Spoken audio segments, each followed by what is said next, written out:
Je briserai les verrous de fer. Hans Christian Nierskov. Ouvrage de 1979 paru aux éditions L'Eau-Vive à Genève. Lecture la 4e de couverture. L'auteur, un Danois très préoccupé par la souffrance et les dénûments des chrétiens de l'Est, consacre sa vie à leur apporter bibles et secours. Il ne compte que sur Dieu pour être conduit là où les besoins sont urgents, et les interventions divines sont nombreuses et diverses. À 40 ans, H.K. Nierskov est victime d'une attaque qui le laisse paralysé.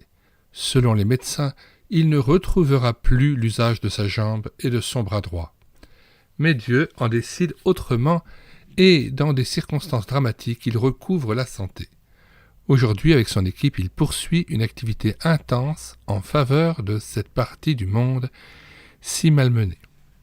Avant de lire la préface de Frère André, responsable de Porte Ouverte, de la mission Porte Ouverte qui vient en aide aux chrétiens persécutés dans le monde, nous voudrions simplement indiquer que nous mettons comme à l'ordinaire dans les commentaires de cette vidéo le lien de téléchargement de cet ouvrage ainsi que la table des matières.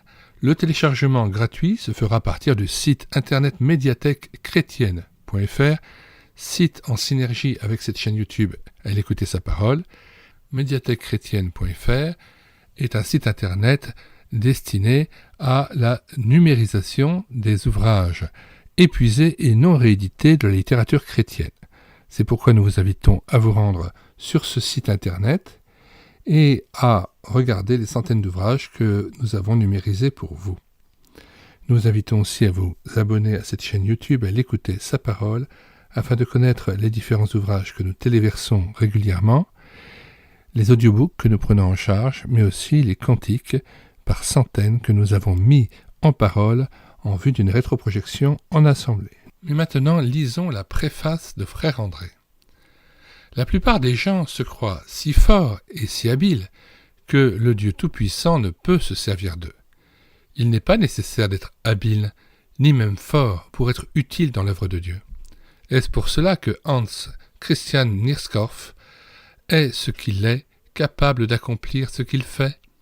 C'est en Suède que je l'ai rencontré pour la première fois lors d'une conférence de la mission slave sur le thème du travail dans les pays communistes. Je dois avouer qu'il ne m'impressionna guère à première vue, appuyé lourdement sur sa canne et sérieusement handicapé par une récente attaque. Il s'exprimait dans un anglais hésitant. Mais comment Dieu travaillait-il? C.T. Studd, le fondateur de la croisade mondiale d'évangélisation, a dit « Ne méprise pas les hommes qui semblent fragiles, ni les choses qui paraissent insignifiantes. Dieu se plaît à choisir et à utiliser avec puissance des moyens sans valeur à nos yeux. Comment Dieu agit-il? À travers des hommes et des femmes très ordinaires qui ont choisi d'aimer Jésus plus que tout au monde et d'obéir à Dieu plutôt qu'à ses créatures. Et combien ce choix s'avère indispensable quand on a reçu la vision des peuples vivant derrière le rideau de fer et que, en même temps, on possède une charmante famille à la maison. Ceux qui discutent encore sur la moralité de certains actes jugés illégaux auront sans doute à chercher longtemps une explication devant le texte biblique « Il faut obéir à Dieu plutôt qu'aux hommes » Acte 5, verset 29. Ce n'est pas seulement un verset, c'est un principe. L'action la plus illégale que Jésus ait commise a été celle du matin de Pâques, lorsque, en sortant du tombeau, il brisa le sceau du gouvernement. Y a-t-il des chrétiens qui se seraient opposés à cet acte sublime? Aimer Jésus plus que tout, obéir à Dieu plutôt qu'aux hommes, ce sont là les deux qualifications essentielles pour accomplir notre immense tâche. La puissance divine se révèle dans la faiblesse, et nous devenons forts en livrant le combat. C'est pourquoi il ne faut pas être fort au départ, ni comme disciple de Jésus-Christ, ni comme société missionnaire. Une fois pour toutes, nous devons repousser l'idée que qui que ce soit d'entre nous puisse surpasser en astuce ces douaniers experts connaissant toutes les ficelles. Mais on n'a pas à être astucieux. Moi, je ne le tenterai pas. Revenons-en au principe. Dieu est grand. Le monde est vaste. Les besoins sont écrasants, la persécution de l'Église est terrible, les gouvernements et de nombreux politiciens sont corrompus, tout cela parce que les hommes ne connaissent pas, n'aiment pas Jésus. De l'autre côté se trouvent ceux qui sont prêts à donner leur vie pour la cause du Christ parce qu'ils le connaissent et l'aiment, non pas parce qu'ils sont forts et habiles. En vérité, ce sera par la folie de la prédication de l'Évangile que toutes les barrières, inspirées par le diable et élevées par les hommes, tomberont un jour pour ouvrir la voie au royaume de Dieu. Vous avez raison, Hans Christian Nierskov. Heureux d'être votre compagnon de contrebande, Frère André.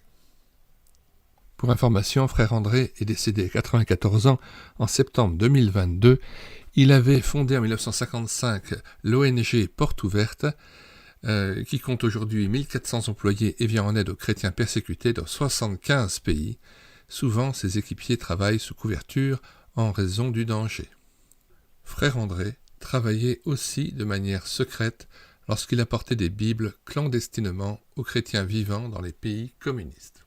Frère André a souvent expliqué « Notre mission même s'appelle Portes ouvertes parce que nous croyons que toutes les portes sont ouvertes, n'importe quand et n'importe où. » Il ajoutait « Je crois littéralement que toutes les portes sont ouvertes pour entrer et proclamer le Christ tant que vous êtes prêts à y aller et que vous ne craignez pas de ne pas revenir. » Ces voyages lui ont fait parcourir environ 160 millions de kilomètres à travers 125 pays. Après la chute du rideau de fer, Frère André s'est tourné vers le monde islamique. Il avait compris très tôt que la propagation rapide de l'islam poserait le plus grand défi pour l'Église chrétienne. Il voyageait fréquemment au Moyen-Orient et en Asie. Il a rencontré les dirigeants de plusieurs groupes fondamentalistes islamiques. Il était l'une des rares personnalités publiques occidentales à se rendre régulièrement dans ces groupes pour leur témoigner de l'Évangile. Fin de la présentation de cet ouvrage de Hans Christian Nierskov, Je briserai les verrous de fer. Nous vous disons au revoir et à bientôt.